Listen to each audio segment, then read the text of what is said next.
그러면은 뭐 수강료를 2배를 받아요? 받으세요. 그러면은 너무 속보이지 않을까요? 아니에요.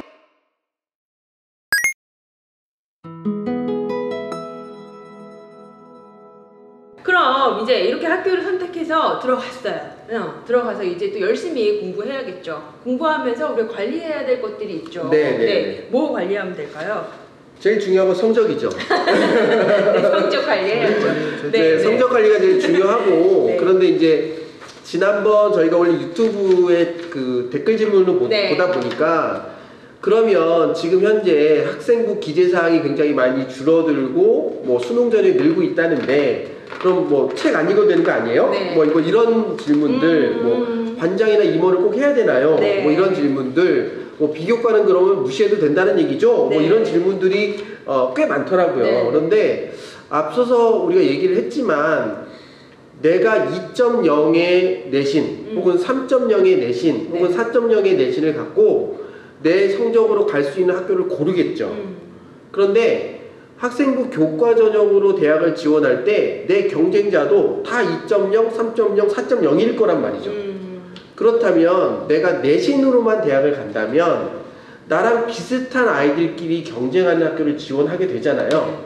근데 우리 욕심은 내 내신보다 조금 더 좋은 학교를 가고 싶은 욕심이 있잖아요. 그럴 때 쓰는 전략이 학생부 종합전형을 생각해 보는 거거든요. 그럼 학생부 종합전형으로 쓸 때 똑같은 2.0이 같이 지원했을 때 얼마나 학교 활동을 열심히 또는 전략적으로 혹은 대학 입시의 방향에 맞춰서 했느냐에 따라서 똑같은 2.0이지만 내 비교과 활동이나 학교 활동이 좀 전략적으로 되어 있다면 훨씬 더 선발될 가능성이 높죠. 그렇기 때문에 비교과에 대한 반영 비율이 줄었다, 학교 밖 비교과 활동에 대입 반영이 안 된다 하더라도 학교 안에서 이루어지는 비교과 활동은 입시에서 굉장히 중요한 역할을 한다. 그것들을 염두에 두고 고등학교에 들어갔을 때의 활동을 준비하는 게 맞다고 저는 생각합니다. 기본적으로 내신에 대한 준비를 해야 되지만 여러 가지 활동 준비해야 된다. 네, 맞습니다. 네. 잘 얘기해 주셨어요. 네. 잘 얘기해 주셨고요. 네. 첨언을 좀 하면 학생부를 관리하기는 아까도 계속 이제 목표 설정 이런 얘기가 나는데 목표를 설정하게 되면 오늘의 내가 해야 할 역할이 결정되기가 수월해요. 방향이 결정되니까 이제 갈 수 있는 여러 가지 디테일들만 결정을 하면 되는 거거든요. 그렇기 때문에 중3 때 해야 되는 여러 가지 아까 목표 설정을 해야 된다라고 말씀을 좀 앞에서 드리기는 했는데 고등학교에 올라가서 내가 어떤 학생부 시나리오 대략적으로 이렇게 모양을 만들어 가야겠다라고 하는 것들이 중3 때 갖추어졌으면 굉장히 좋겠습니다. 고등학교 가가지고서 가면서 생각하자, 이거 굉장히 좀 비효율적이거든요.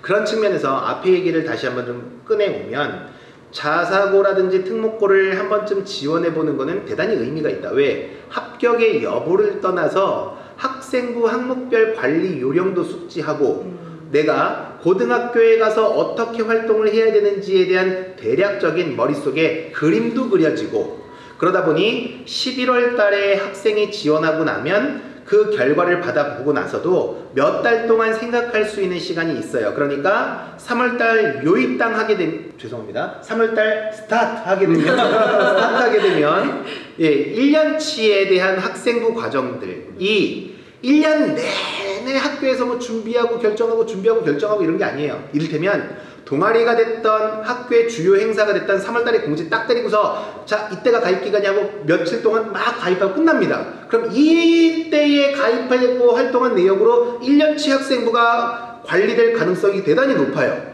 그러면 가가지고서 뭐 자기가 생각 전혀 안 하고 있다가 우왕좌왕하다가 뭐 방송반 갈까 댄스반 갈까 뭐 이런 고민하고 거기 경쟁률도 어차피 5대1이라 잘 들어가기도 어려워요. 근데 자기가 가려고 하는 희망하는 전공이나 진로 분야에 대해서 미리 생각해 놓지 않으면 가서 그냥 남는 자리에 낑겨갈 가능성이 굉장히 농후하다.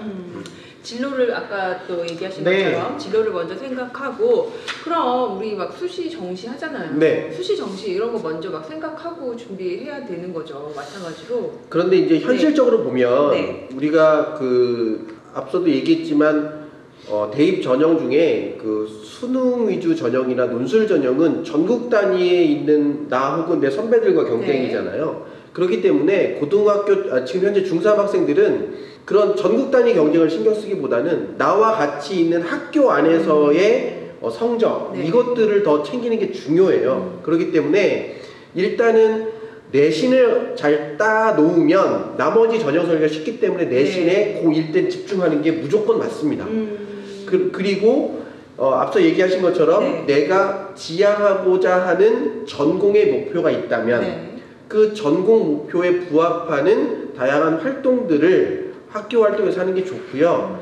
특히 앞서서 김진세 대표님께서 학생부의 구성에 대해서 잠깐 말씀해 주셨고 그 구성 속에서 여러 가지 뭐 이렇게 그 글자 수가 줄고 뭐 이런 얘기를 해주셨지만 교육부에서 발표한 학생부에서 가장 중요한 요소는 교과학습 발달사항 밑에 있는 세부능력 및 특기사항을 통해서 아이를 많이 평가하도록 대학에도 권고했고 학교 선생님께도 그 부분을 굉장히 강조했거든요.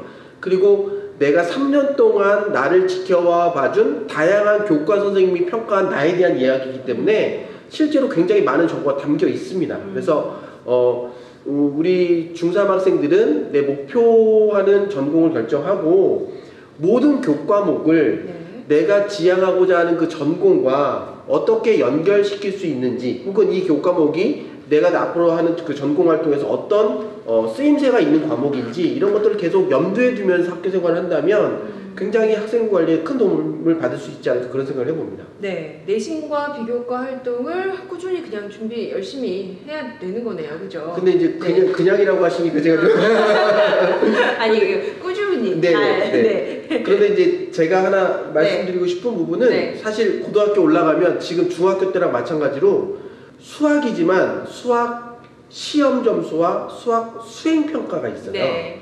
그리고 이 수행 평가를 어떻게 하느냐가 결국 세부 능력 및 특기 사항에 매우 중요한 기재 요소가 되거든요. 그래서 이 수행 평가를 얼마나 내 관심 분야와 연결시켜서 수행 평가 활동을 할 것인지 그리고 수행 평가의 어떤 결과물을 만들기 위해서 얼마나 내가 논리적으로 그리고 근거를 뒷받침해서 그리고 완성도 높은 결과물을 만들어내는지 이런 것들이 되게 중요한 요소라고 할 수 있고요. 수행평가가 점점 더 중요해지고 그걸 또 바탕으로 이제 세부 능력 및 특기사항이 기록되고 거고, 또 수행평가 결과물이 내신에 반영된다. 반영되고 그리고 그게 또 자신의 진로인 전공 적합성이랑도 연결이 되고 맞습니다. 이런 모든 거를 좀 생각할 필요가 있겠네요. 그렇죠. 맞습니다. 근데 복잡하게 생각할 필요가 없고요. 학생부 자체가 기존의 기성세대들이 겪어보지 못했던, 다시 말해서 1회 성적 자체가, 그러니까 뭐 본고사가 됐던 학력고사가 됐던 수능이 됐던 1회 시험을 통해서 그 점수에 맞춰서 이제 대학가는 방식에서 벗어나서 3년 동안 이 누가 기록된 일기장을 갖고 가는 거니까 이게 변화가 커서 뭐 이런 얘기 저런 얘기 많이 나오는데, 뭐 학생부의 차별점을 뭐 만들어내야 된다, 특별한 나만의 경쟁력을 갖춰야 된다.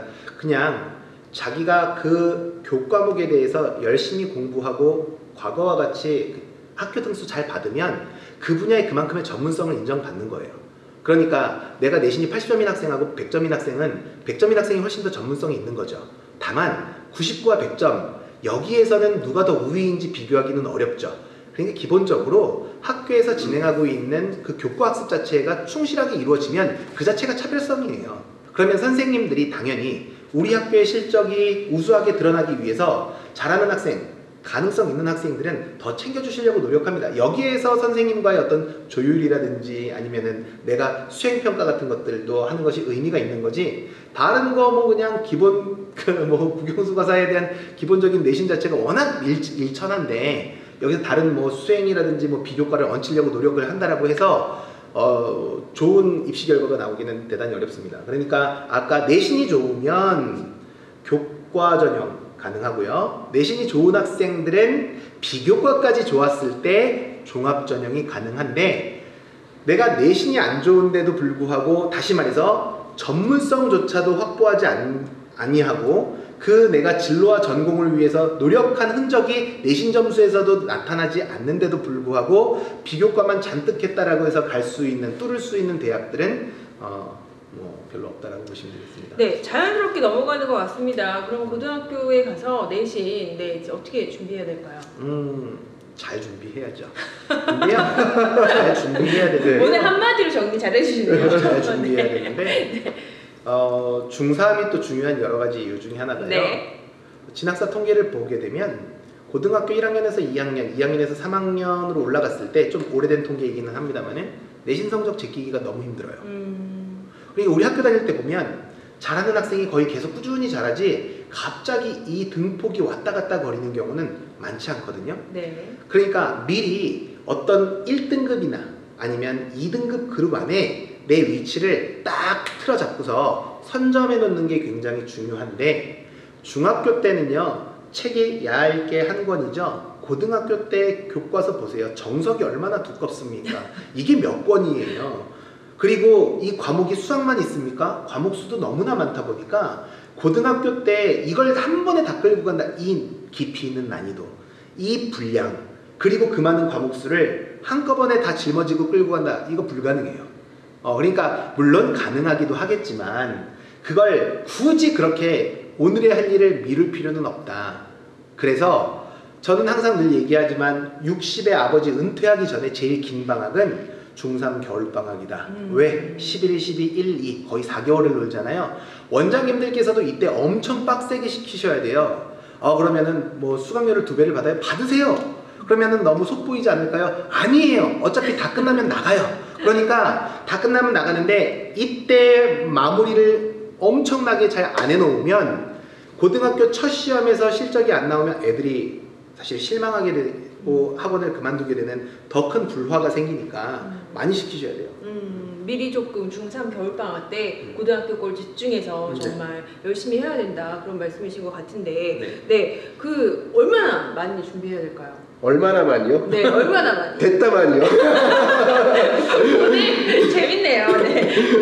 유도했어요. 그런데 그 사실 네. 말씀하신 게 되게 중요하다고 저는 생각하는데요. 그러니까 성적 없는 비교과는 의미가 없죠. 네, 성적이 뒷받침된 비교과가 의미가 있다는 건 분명하고, 그래서 지금 중3 학생들이 뭐 지금부터 비교과 뭐 동아리는 뭐 해야 돼요? 뭐 예를 들어 뭐 이런 걸 고민하기보다는 고등학교 1학년 때 배울 것들에 대해서 미리미리 준비하는 것, 그리고 학습 습관, 자기만의 공부법을 만들고 학습 습관을 내 몸에 체득시키는 것, 이게 매우 중요하다고 생각하거든요. 그리고 학업 내신이든 무엇이든 공부를 하다 보면 궁금한 게 생겨요. 그러면 그 궁금한 것들을 나 스스로 찾아보는 노력 자체가 어쩌면 비교과 활동의 출발이거든요. 그래서 지금 우리 중3 학생들이라면 현재 나만의 공부법, 내가 성적이 잘 나오는 방법이 있는지를 스스로 고민해보고 내가 공부가 제일 잘 되는 시간, 공부가 제일 잘 되는 패턴, 그 공부가 제일 잘 되는 뭐 예를 들어 교재 이런 것들에 대해서 미리미리 준비하면서 자신의 공부 습관을 완성해 나가는 게 제일 중요하다고 생각하고, 그 완성하는데 혼자 힘이 부족하다면 어떤 그 나를 끌고 갈 수 있는 선생님의 조력을 받아서 그 습관을 만들어가는 것이 매우 중요하다고 생각합니다.